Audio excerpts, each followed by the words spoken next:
Okay, let's take a look at the flat white, the coffee with a tale of two origins. Its invention has been claimed by both Australia and New Zealand, but we're not here to debate that.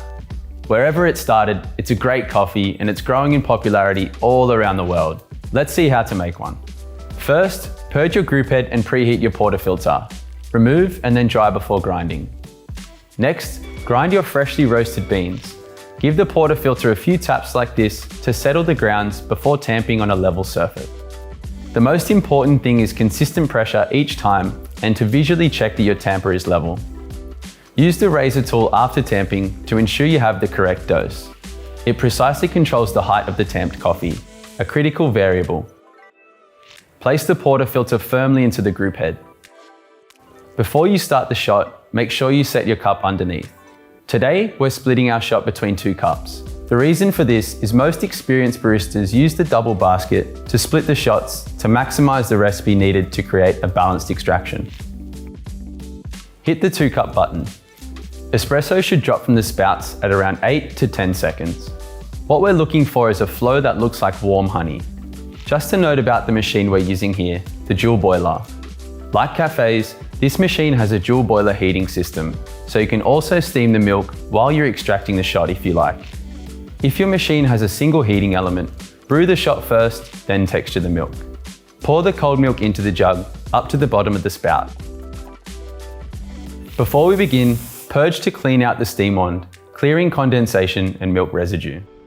Place the steam wand around 1/2 inch or 1.5 centimeters into the milk and open the steam valve so that it draws air from near the milk surface. Lower the jug after a few seconds to introduce air to the surface of the milk.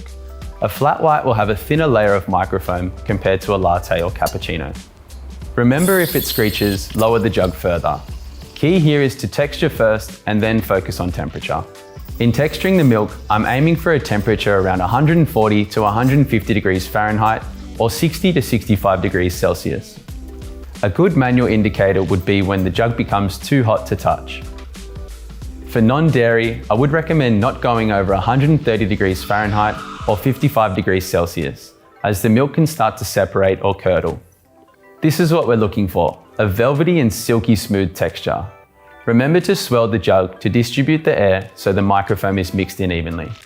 Once done, don't forget to purge the steam on to clean remaining milk inside and give it a wipe with a damp cloth.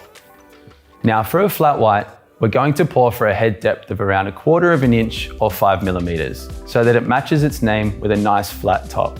If you want to make latte art on your flat white, here are some pouring tips for creating a heart. Pick up the cup and with your jug angled a couple of inches above it, like this, keep your hand steady and pour slowly and evenly in a circular motion so the milk and the espresso integrate. Now move the jug in closer and let the microfoam slowly fall on the surface of the coffee to create a round shape, and then bring the jug up and slowly across to create your heart, just like this.